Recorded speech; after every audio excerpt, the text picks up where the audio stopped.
Hey, what's up? Last time we worked on validations for the registration. Now, as we embark on connecting to the API, we might want to switch between different environments. For example, if let's say we are on the development server, we would want to be connecting to some API, and then when the app goes to production, we might want to connect to like the production API. So things like server URLs, also things like, let's say we have some API keys that we don't want to show to anyone else who should not see them. We need to use those as environment variables in a file that we can abstract from things like version control, so that if we push our code to Git, someone doesn't really go in there and they can see which keys we use to connect to some payment API or some other API. So we also need a way to be able to use different types of environment variables when we are in different environments. For example, if we run a test, let's just say tests down here, and we would want that in the testing environment to use some random API key, and then on the production we use another API key, things like those. So the way we can do that is by using environment variables. Now in React Native, this library here, it's quite good. It gives us almost all the use cases. It supports almost all the use cases we would need.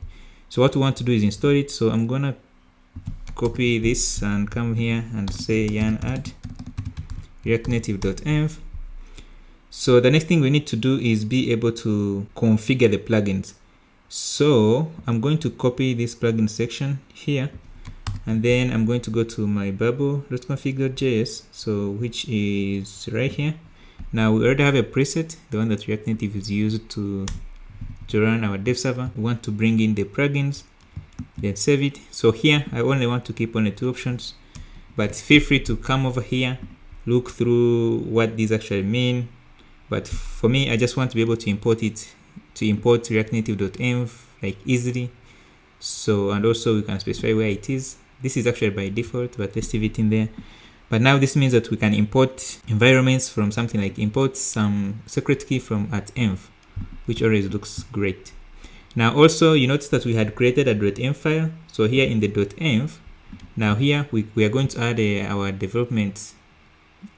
backend URL. So I'm gonna go here, I believe it's right here. So our base URL will be this /API. So I'm gonna copy it out. Then let's have something like dev backend URL. So make sure you don't put quotes around this. Make sure it's just like that. Use uppercase for the keys because that's conventional. Then if we're on production, we can have something like prod backend API URL, and yeah, so this can be maybe prod dot or something like that, showing you an example. Okay, so once we have this, now we can go ahead and see how to configure this. So we created a folder called config earlier. So in config, I'm going to create another file here called env.js. So here we can import all our environment variables. So we can do that. We can do something like import. We can import them as regular exports.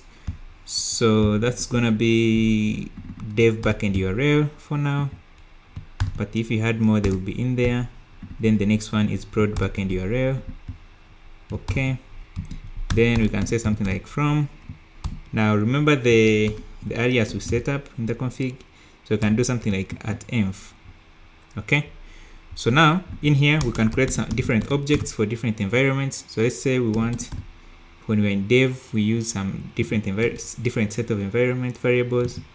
So we can have dev env variables. Then it's gonna be an object. Now we can put in this. So for dev, of course, we'll be putting in dev. Then let's also have the one for the backend or for the production.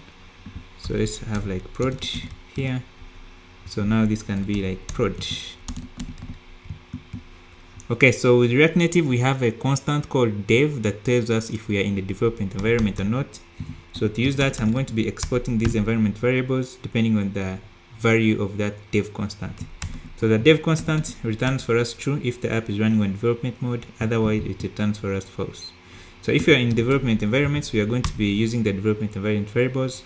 or we're going to be using the prod ones, prod env variables. Then save that. So export should be a default export, so export default like that. So now in here, let's say we went to any other file, let's say we went to like the sign up, we got the screen register screen. Okay, so now we can import our variables from our .env file. So if we import it as envs and then we console log envs, let's do that. Go back here. You notice in the env we have the backend URL, which is the dev one. So now we can destructure out our URL from our envs.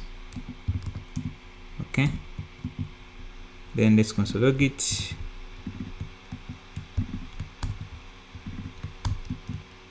Save, and you can see that now we have our environment variables, and we have it coming from our .env, and everything else is abstracted using the React Native .env module. So this is gonna do it for now. I hope you found this video helpful. If you did, please consider giving it a thumbs up. Don't forget to subscribe, and I will talk to you in the next video.